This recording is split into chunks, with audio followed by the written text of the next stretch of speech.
राधे राधे दोस्तों, welcome back to my YouTube channel. जैसा कि आपने थंबनेल पे देख ही लिया होगा, आज हम करेंगे इस वीडियो में सॉफ्टवेयर इंजीनियरिंग की पीवाईक्यू सीरीज। हमारी ये 3rd यूनिट चल रही है। उसके बाद हम करेंगे नेक्स्ट यूनिट हमारी पेपर 2 की। तो इसका हमने लास्ट वीडियो में टॉपिक किया था SDLC मॉडल्स। तो उसका पार्ट 1 मैंने अपलोड कर दिया है। जो भी बच्चों ने नहीं देखा है तो जाके मेरी प्लेलिस्ट जरूर चेक करें पीवाईक्यू सीरीज की। आपको पीवाईक्यूज क्वेश्चंस मोस्टली 3-4 यूनिट्स के तो मिल ही जाएंगे। और पेपर से पहले हर एक यूनिट का यहाँ पे अपडेट हो जाएगा, पेपर 1 के भी एंड पेपर 2 के भी। तो जो भी बच्चे फर्स्ट टाइम मेरी वीडियो देख रहे हैं, मेरी आप सभी से रिक्वेस्ट है, please like share and subscribe my YouTube channel. और वीडियो को लास्ट तक जरूर देखना। अगर सिर्फ पीवाईक्यू सीरीज भी कर ली तो आपके नेट कम, अगर आप किसी रिजर्व्ड कैटेगरी से है तो आपका नेट 100% क्वालिफाई हो जाएगा सिर्फ पीवाईक्यू सीरीज से, क्योंकि लास्ट 10 ईयर्स के हैं और वहां से हमारे क्वेश्चंस के साथ बहुत ज़्यादा कंटेंट टॉपिक्स भी कंप्लीट हो जाते हैं एंड हमें क्वेश्चंस कैसे अटेम्प्ट करने हैं पेपर के अंदर वो आइडिया भी मिल जाता है। और हर एक पेपर में टॉपिक्स हमारे मोस्टली सेम ही रहते हैं, बस क्वेश्चन को पूछने का पैटर्न चेंज हो जाता है थोड़ा बहुत एंड कुछ एक एडवांस टॉपिक ऐड ऑन हो जाते हैं। तो आइए हम स्टार्ट करते हैं। हमारे जो ये क्वेश्चन मैंने लास्ट वीडियो में विदाउट आंसर के छोड़ा था ताकि कुछ बच्चे कमेंट कर सके जिनको भी आता है। तो आज हम वहीं से स्टार्ट करेंगे। सॉरी। तो हमारा क्वेश्चन है भाई कि हमें वाटरफॉल सॉफ्टवेयर प्रोसेस के मॉडल्स गिवन है और दूसरी तरफ हमें सॉफ्टवेयर सिस्टम्स गिवन है कि हमें ये बताना है कौन सा सिस्टम किस मॉडल से रिलेटेड है या किसके ऊपर डेवलपमेंट है, ठीक है, मॉडिफाई है। तो अब सबसे पहले आ जाएगा हमारा waterfall model, incremental development, prototyping और रैपिड एप्लीकेशन डेवलपमेंट, रेड। तो ये सारे के सारे हमने लास्ट वीडियो में इनकी डेफिनेशन और इनके फंक्शंस, ड्रॉबैक्स, एडवांटेजेस सब कुछ कवर अप किया था। तो आपको सारी चीजें याद आ जानी चाहिए। तो इसमें सारी स्टेटमेंट्स पढ़ने के बाद इसमें से ट्रिक सबसे इजी जो मुझे लगी इसमें फाइंड आउट करने की, इंक्रीमेंटल डेवलपमेंट मॉडल से आप इसको इजीली फाइंड आउट कर सकते हो। क्योंकि इंक्रीमेंटल डेवलपमेंट मॉडल हमारा क्या था कि हम बेसिक फंक्शनैलिटी से किसी भी एक प्रोजेक्ट को स्टार्ट करते हैं सिंपल एक मॉड्यूल से और फिर उन सबको कंबाइन करके उसको एडवांस फीचर्स तक ले जाते हैं।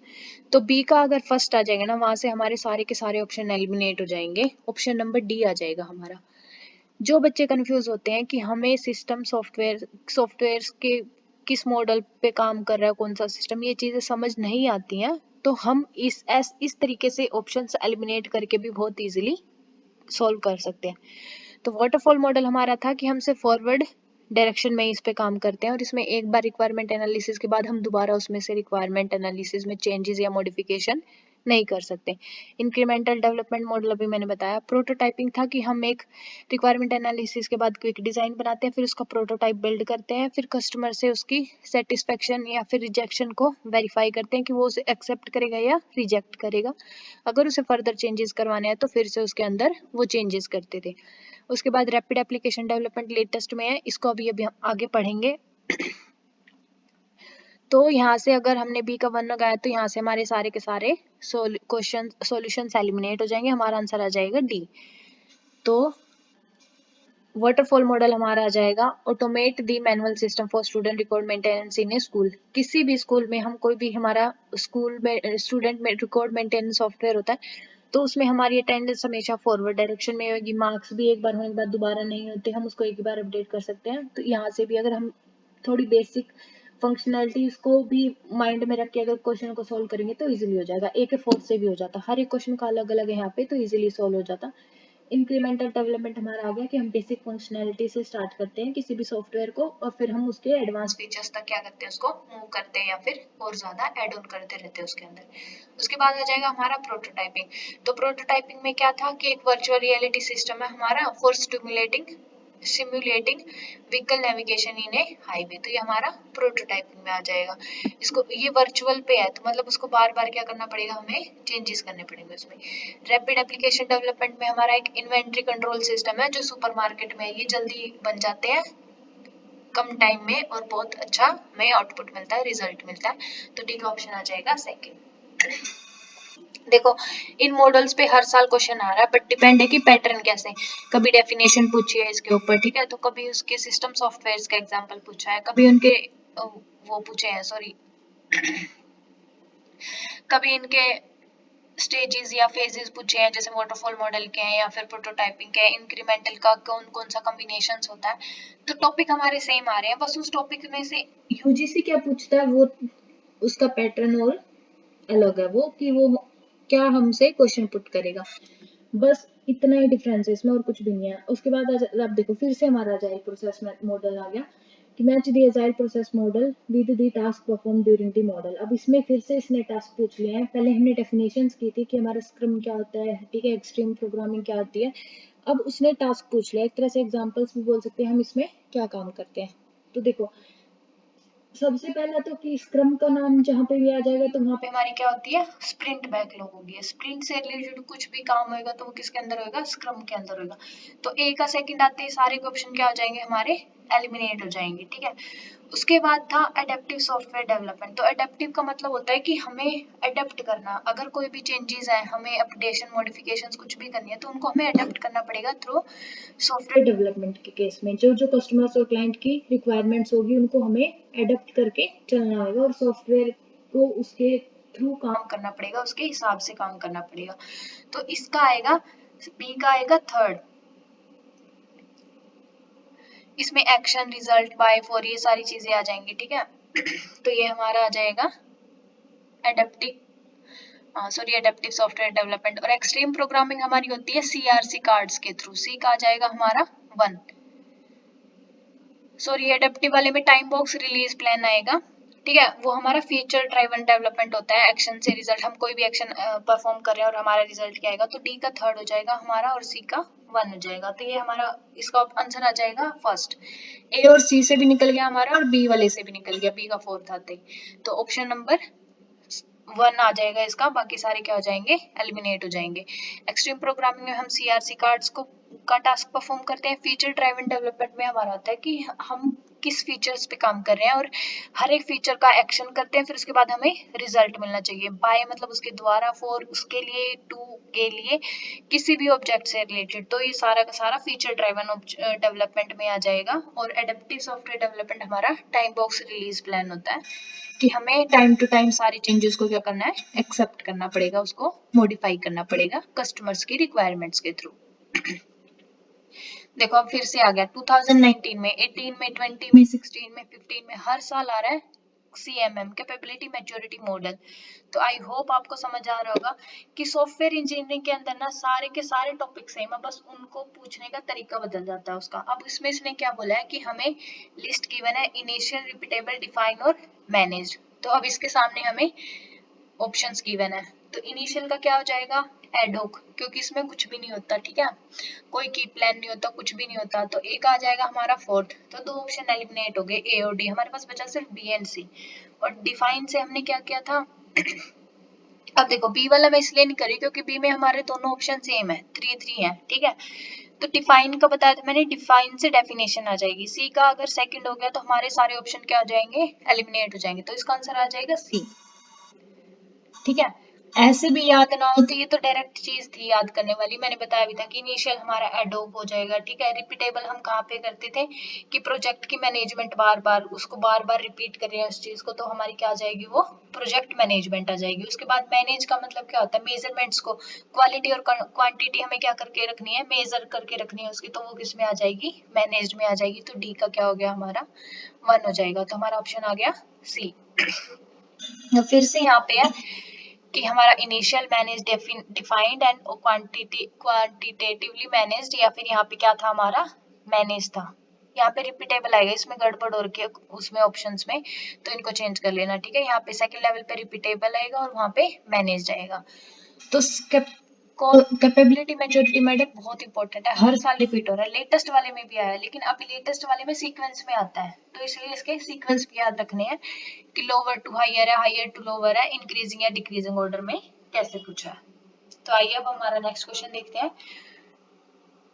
To create an object behavioral model, the analyst performs the following steps. अब object behavioral model इसके बारे में पूछा उसने, तो उसके लिए हम किन किन चीजों का यूज करते हैं, evaluates all use cases, build state transition diagram for the system, review the object behavior model to verify accuracy and consistency, identifies events that do not derive the interaction sequence। तो इसको पहले, इसका solution करने से पहले ना एक chart कर लेते हैं हम, बहुत इंपॉर्टेंट है, शायद वो नेक्स्ट क्वेश्चन में है, वेट एक सेकेंड।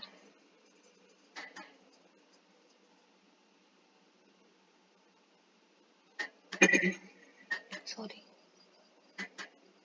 ये रहा, देखो हमारे पास डायग्राम्स दो तरह के होते हैं, एक हमारा होता है बिहेवियरल डायग्राम और एक हमारा होता है स्ट्रक्चरल डायग्राम।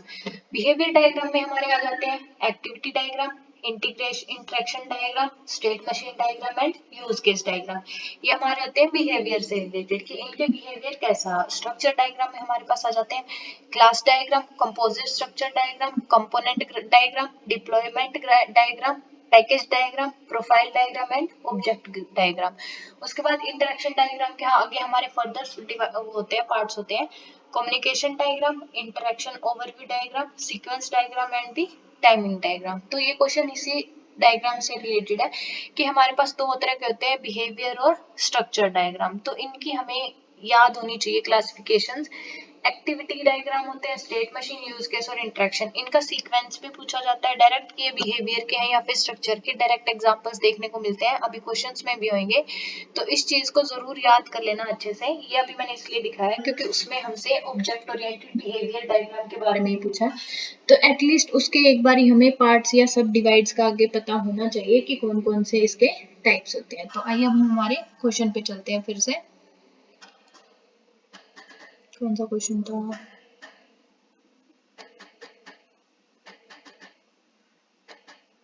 इससे पहले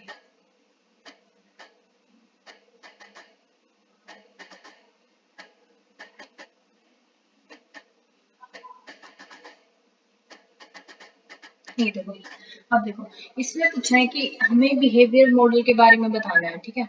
तो इसने बोला है कि इवेल्युएट ऑल यूज केसेस। अभी हम पढ़ के आए हैं कि बिहेवियर डायग्राम्स में हमारे पास क्या थे, use case, activity diagram, interaction diagram और ये सारी चीजें थी, ठीक है, स्टेट ट्रांजिशन।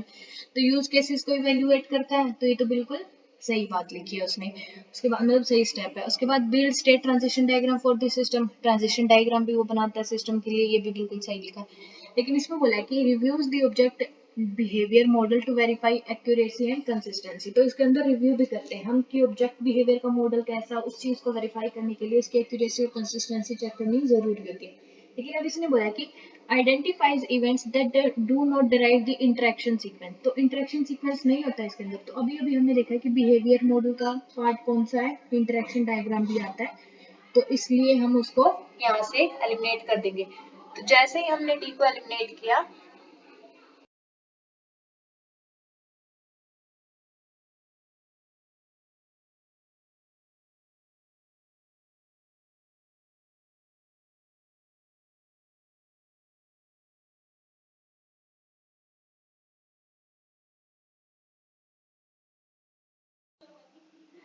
तो जैसे ही हमने इसको इंटरेक्शन सीक्वेंस देखा, इसमें इसने डू नॉट लिखा, अगर यहाँ पे लिखा होता कि इंटरेक्शन सीक्वेंस इसके अंदर आता तो ये भी इसका सोल्यूशन हो जाता। तो इसलिए इसका ऑप्शन आएगा ए, बी एंड सी ओनली।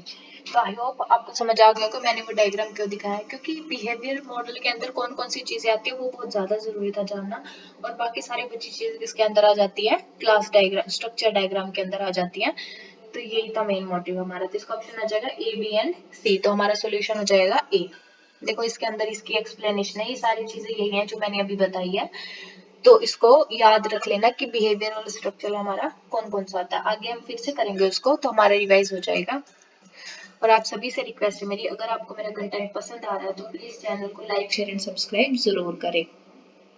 उसके बाद हमारा नेक्स्ट क्वेश्चन आ जाता है क्लीन रूम से। क्लीन रूम से हमने कल वाली वीडियो में भी किया था, फिर से आ गया हमारे पास कि clean room software process model incorporates the statistical quality certification of code increments as they accumulate into a system. उसके बाद हमारी सेकंड स्टेटमेंट आ जाती है कि clean room software engineering follows the classic analysis, design, code test and debug cycle to software development and focusing on defect removal rather than the defect prevention। तो इसके अंदर इसने बोला है कि जो हमारी फर्स्ट स्टेटमेंट के अंदर है ना, हम क्लीन रूम सॉफ्टवेयर प्रोसेस के अंदर ना किसी मॉडल को स्टैटिस्टिकल क्वालिटी के साथ इनकॉर्पोरेट कर देते हैं और वहां से हमें सर्टिफिकेट भी मिल जाता है कि code, certificate of code increment मिल जाता है कि हमें इसको सिस्टम में कैसे एक्यूमुलेट करना चाहिए और सारी चीजें। तो ये स्टेटमेंट बिल्कुल सही लिखी है। लेकिन अगर स्टेटमेंट सेकंड की बात करें ना, तो उसमें उसने ये तो सही लिखा है कि हम क्लीन रूम सॉफ्टवेयर इंजीनियरिंग में classical analysis, design, code, test, ये सारा का सारा फॉलो अप करते हैं। बट जो इसकी मेन चीज है ना, कि इसमें हम सॉफ्टवेयर डेवलपमेंट पे जिस चीज पे फोकस करते हैं वो चीज होती है हमारी कि डिफेक्ट प्रिवेंशन पे हम फोकस करते हैं, डिफेक्ट रिमूवल पे नहीं करते। तो ये चीज उसने अपोजिट लिखी हुई है, तो इसलिए हमारी सेकंड स्टेटमेंट क्या हो जाएगी, फॉल्स हो जाएगी। तो इसका आंसर आ जाएगा ए, डी आएगा, सॉरी, कि मतलब फर्स्ट वन ट्रू और सेकंड वन ही फॉल्स हो जाएगी। तो देखो यहाँ पे भी यही लिखा है कि इसमें डेवलपमेंट में हमारे पास की स्ट्रेटेजीज 5 है। कौन कौन सी? Formal specification, incremental development, structured programming, static verification and the statistical testing of the system. तो फर्स्ट स्टेटमेंट हमारी बिल्कुल सही लिखी है। तो सेकंड वाली में हमें वही था कि हम डिफेक्ट प्रिवेंशन पे फोकस करते हैं क्लीन रूम के अंदर, क्लीन रूम सॉफ्टवेयर डेवलपमेंट के अंदर, ना कि डिफेक्ट रिमूवल पे। प्रिवेंशन पे ज्यादा हम फोकस करते हैं, तो उसमें वो चीज क्या लिखी थी, अपोजिट लिखी हुई थी, इसलिए वो गलत आ गया। अब देखो 20 में इसके सिस्टम सॉफ्टवेयर पूछे थे, अब इसने क्या पूछ ली, डिस्क्रिप्शन पूछ ली इसकी, ठीक है। तो मेन चीज यही है कि अगर हम किसी चीज को पढ़ रहे हैं ना, तो उसको इस तरीके से पढ़े कि उसमें किसी भी तरीके से क्वेश्चन मोल्ड होके आ जाए, हम उसको आसानी से पेपर में अटेम्प्ट कर सकते हैं। तो अब इसमें देखो, सबसे पहला तो जिससे सारी चीजें एलिमिनेट हो जाएंगी, स्पाइरल डेवलपमेंट। देखो स्पाइरल डेवलपमेंट, स्पाइरल का नाम देख के मैंने आपको क्या बोला था कि रिस्क जहां पे भी आ जाए ना, आंख बंद करके उसको चूज कर लेना। तो डी का ऑप्शन हमारा आएगा 3। तो दो ऑप्शन तो एलिमिनेट हो गए हमारे, बी और डी, आधा काम हो गया हमारा। अब उसके बाद उसने इवोल्यूशनरी मॉडल पूछा। इवोल्यूशनरी मॉडल में हम क्या करते थे, कॉम्बिनेशन ऑफ इंक्रीमेंट का और आइटरेशन का। तो कैन बी डेवलप्ड इंक्रीमेंटली, तो बी का क्या आ जाएगा हमारा, 1 आ जाएगा। तो बी का 1 और डी का थर्ड आती है हमारा ऑप्शन, सारे के सारे एलिमिनेट हो गए, हमारा आंसर आ जाएगा सी। बाकियों को हमें पढ़ने की जरूरत भी नहीं है ये देखो, लेकिन फिर भी हम एक बार पढ़ लेते हैं। वाटरफॉल मॉडल की क्या थी हमारी, inflexible partitioning of the project into stages. Inflexible इसलिए बोली है क्योंकि ये सिर्फ फॉरवर्ड डायरेक्शन में ही काम करता है, उसमें हम कोई फीडबैक नहीं दे सकते, चेंजेस नहीं कर सकते, कुछ भी अपडेशन नहीं हो सकता। एक बार रिक्वायरमेंट प्रोवाइड करने के बाद, ठीक है, रिक्वायरमेंट के एनालिसिस करने के बाद हम उसमें कुछ भी चेंजेस या मॉडिफिकेशंस नहीं कर सकते, इसलिए इसको इनफ्लेक्सिबल पार्टीशनिंग बोला है वाटरफॉल मॉडल को। उसके बाद हमारा रह गया कंपोनेंट बेस्ड सॉफ्टवेयर इंजीनियरिंग। तो इसका क्या था कि रिक्वायरमेंट कॉम्प्रोमाइज, कंपोनेंट बेस्ड से इजीली पता चल सकता है कि हमें यहाँ पे कॉम्प्रोमाइज करना पड़ेगा। कॉम्प्रोमाइजेस आर इनएविटेबल होते हैं इस प्रोजेक्ट के अंदर। तो एलिमिनेशन चीज ऐसी है ना, हम बहुत इजीली कर सकते हैं। जो हमें आता है ना जिन वर्ड से, उनके हिसाब से कीवर्ड्स उठा उठा के जो जो क्वेश्चन याद है ना, सिर्फ वो उठा के लगाते जाओ, तो वहां से भी क्या हो जाएगा, हमारा रिमूव हो जाएगा। अब देखो फिर से हमारा आ गया कैपेबिलिटी मैच्योरिटी मॉडल पे, लेकिन अब इसने क्या बोला, सीक्वेंस। ये वाले टाइप के क्वेश्चन ना बहुत ज्यादा रिपीट हो रहे हैं अभी 2024 में एंड 25 में, बहुत ज्यादा, मतलब 60 to 70% पेपर हमारा जो मिलेगा क्रोनोलॉजिकल ऑर्डर में मिलेगा, चाहे पेपर 1 हो चाहे पेपर 2 हो। तो इस तरीके से टॉपिक को पढ़ के जाना कि हमें हर एक चीज का सीक्वेंस याद हो। अभी मैंने क्या बताया था कि अगर कुछ भी याद ना रहे, तो डिफाइन वाले को क्या याद रख लेना कि वो सेंटर पे आएगा, ठीक है। तो ए इन दोनों के बीच में जो है ना, उसको रख के बाकी दो को तो एलिमिनेट कर दो सीधा सीधा, ए और बी ऑप्शन हमारा वैसे ही एलिमिनेट हो गया। बट अब इसने बोला है कि फ्रॉम लोअर टू हायर, मतलब सबसे पहले हमारा सबसे लोअर वाला आना चाहिए। तो यहाँ से भी ये आइडिया हो जाएगा कि इनिशियल इसने पहले ही सी सी सबका सेम दे रखा है, तो इनिशियल हमारा स्टार्टिंग में आएगा और सबसे लास्ट वाला क्या था, ऑप्टिमाइजिंग। तो जिसके लास्ट में बी आई वो हमारा लास्ट ऑप्शन हो जाएगा। तो हमारा इसका आंसर आ जाएगा डी। हमारा ऑप्शन आ गया डी। हर एक बार सेम क्वेश्चन पूछा है, सिर्फ उसको पूछने का तरीका अलग है। कभी सीक्वेंस पूछा है, कभी उसके की प्रोसेस एरिया पूछा है, ठीक है, कभी ये को उड़ा देता है, उसके मेन चीज डेफिनेशन से रिलेटेड पूछा है। तो ये मॉडल बहुत ज्यादा इंपॉर्टेंट है। और एक कोकोमो मॉडल है सॉफ्टवेयर इंजीनियरिंग के अंदर, वो भी आगे क्वेश्चंस मिलेंगे देखने को। तो जिस तरीके से हमें कीवर्ड्स माइंड में बिठाने हैं ना, वैसे ही हमें क्वेश्चंस के अंदर से एलिमिनेट करने हैं। तो red software process model stands for, इसकी तो हम इतनी देर से करते आ रहे हैं, इसकी रैपिड एप्लीकेशन डेवलपमेंट। तो आई थिंक ये भी गलत करोगे तो भाई फिर तो तुम भूल ही जाओ अपने पेपर को, इससे इजी तो कोई क्वेश्चन हो ही नहीं सकता। अब आ जाता है मेरे नेक्स्ट क्वेश्चन पे। तो नेक्स्ट क्वेश्चन है हमारा कि the model in which the requirements are implemented by its category. अब इसने बोला है कि हम जो उसकी रिक्वायरमेंट्स है ना उसको इम्प्लीमेंट करते हैं उसकी कैटेगरी के थ्रू। तो इसमें समझो कि मतलब हमने मान लो एक प्रोजेक्ट दिया हमें, हमें एक कोई भी सॉफ्टवेयर बनाना है मैनेजमेंट सिस्टम का, तो उसमें हम कैटेगरी वाइज कैसे उसको वो कर सकते हैं, सब फर्दर पार्ट्स में डिवाइड कर सकते हैं।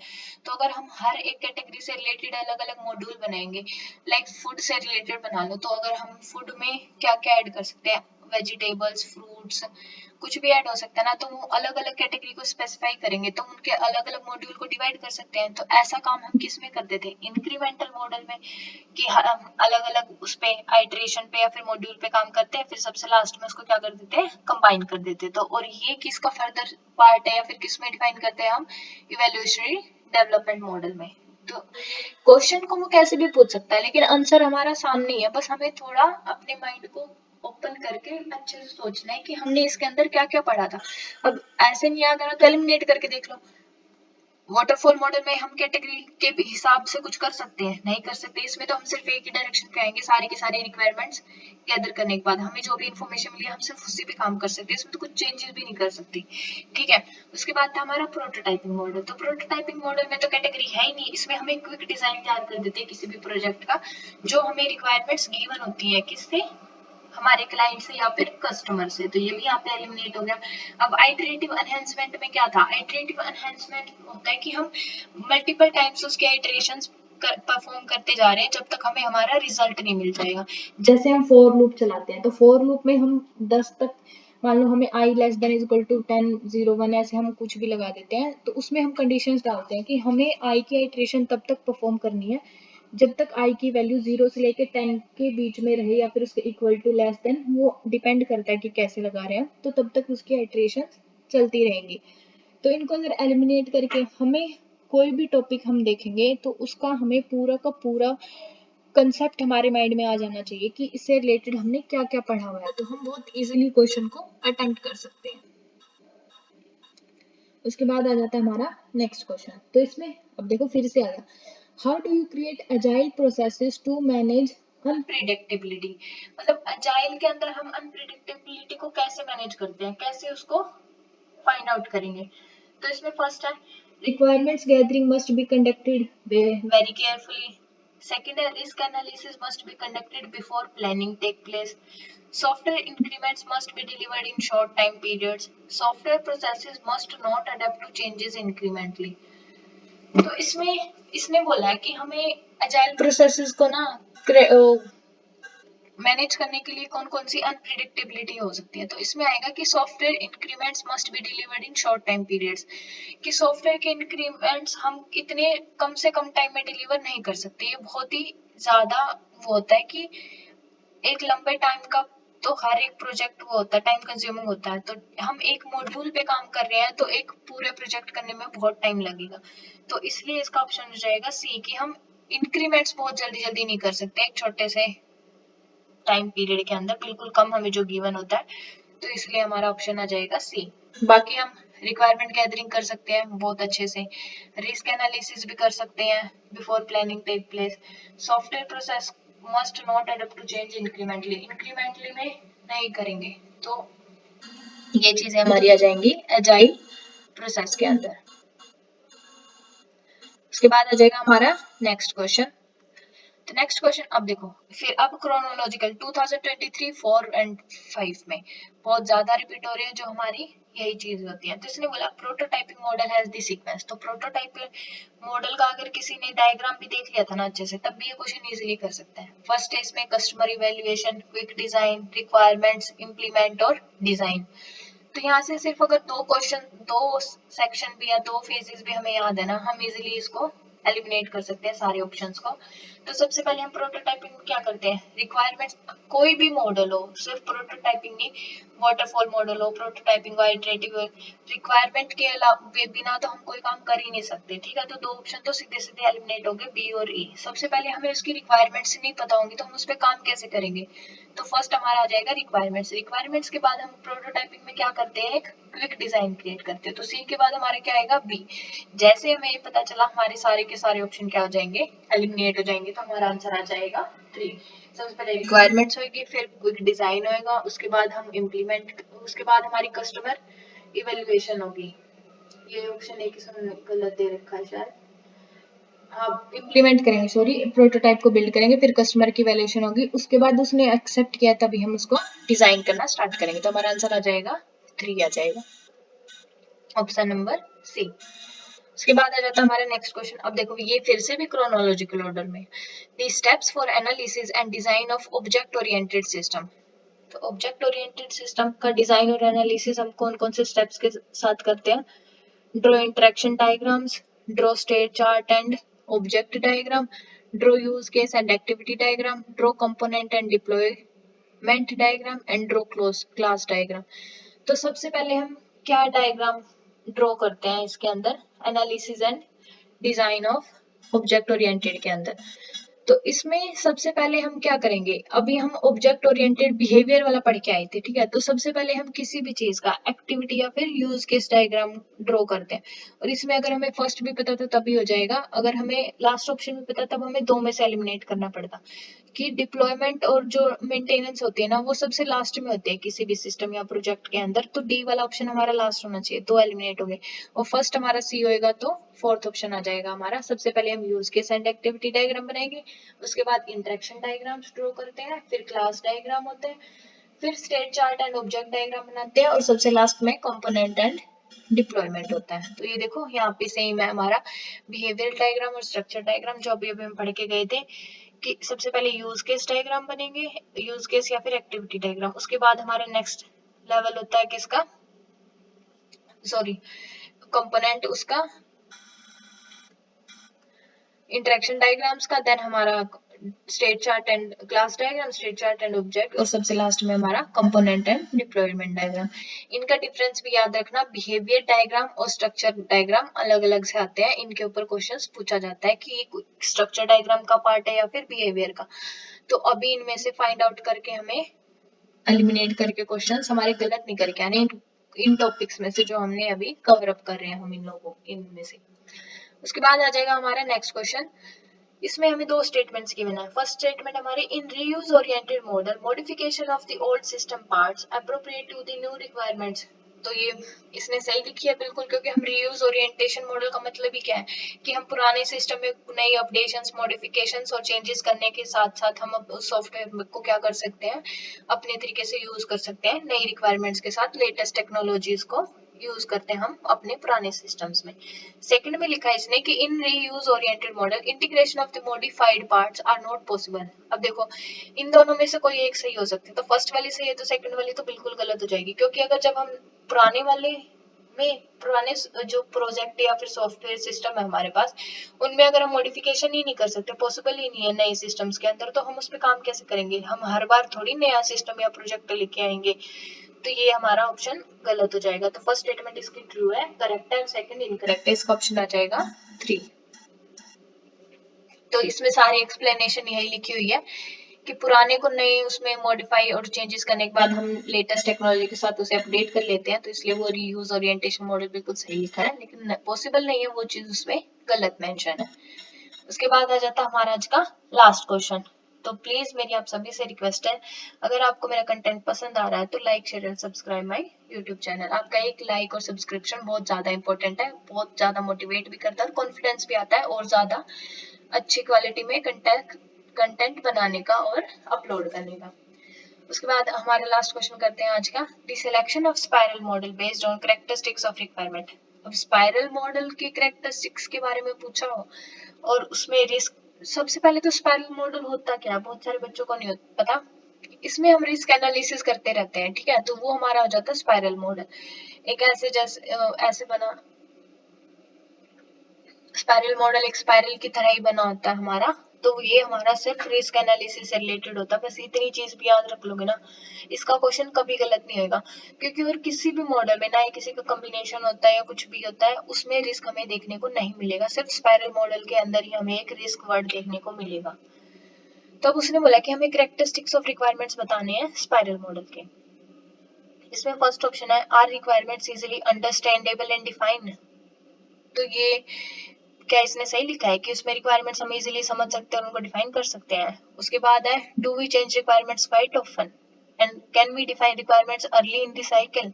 सबसे लास्ट है requirements are indicating a complex to be build. तो इसमें आएगा हमारा डी ऑप्शन, तो 100% होना चाहिए, क्योंकि रिस्क जहां पे आ जाए वहां पे कॉम्प्लेक्स चीजें ना हो, ऐसा हो ही नहीं सकता।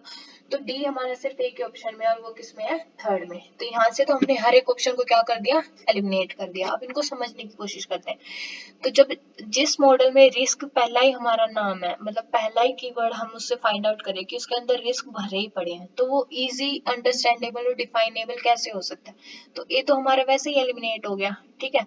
तो उसने बोला do we change requirements quite often, yes, इसमें हम चेंजेस कर सकते हैं, लेकिन कॉम्प्लेक्स चीजें होती हैं बहुत ज्यादा, बट चांसेस है कि इसमें हम कर सकते हैं। तो हमारे पास बी भी आ जाएगा।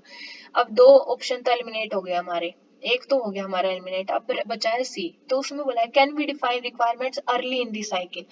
तो ऐसा किसी भी मॉडल में नहीं है अभी तक कि हम रिक्वायरमेंट्स को साइकिल के पहले हम डिफाइन कर सके। और रिस्क एनालिसिस में तो बिल्कुल भी नहीं है, एज ए स्पाइरल की तरह ये काम करता है। तो सी भी एलिमिनेट किया हमने, तो यहाँ से हमारा आंसर आ जाएगा 3 ऑप्शन बी एंड डी आ जाएगा।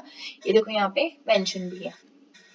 तो ये था हमारा आज का लास्ट क्वेश्चन। आई होप आप सभी को हर एक टॉपिक अच्छे से समझ में आया होगा, और आपको ट्रिक्स एंड टिप्स समझ में आई होगी कि हमें कैसे ऑप्शंस को एलिमिनेट करना चाहिए। हमें हमेशा किसी भी टॉपिक का या कंटेंट का कीवर्ड अपने माइंड में फिक्स कर लेना है, और उसकी बेसिक डेफिनेशन को समझ के अपने थोड़ी कॉमन सेंस लगा के हमें क्वेश्चंस को पढ़ना है, रीड करना है अच्छे से। तो हम इजीली अपने ऑप्शंस को एलिमिनेट कर सकते हैं। हमें अगर डायरेक्ट पता नहीं चलता है कि किसका क्वेश्चन क्या है, आंसर क्या है, तब भी हम उसको सॉल्व कर सकते हैं, बस हमें थोड़ा ध्यान देने की जरूरत है। तो आज की वीडियो यहीं तक थी, मिलते हैं हम हमारी नेक्स्ट वीडियो में हमारे नए टॉपिक के साथ। तो थैंक यू सो मच दोस्तों, राधे राधे। अगर आपको कंटेंट पसंद आ रहा है तो please like share and subscribe my YouTube channel. Have a nice day. मिलते हैं नई वीडियो में। Radhe Radhe. Thank you so much.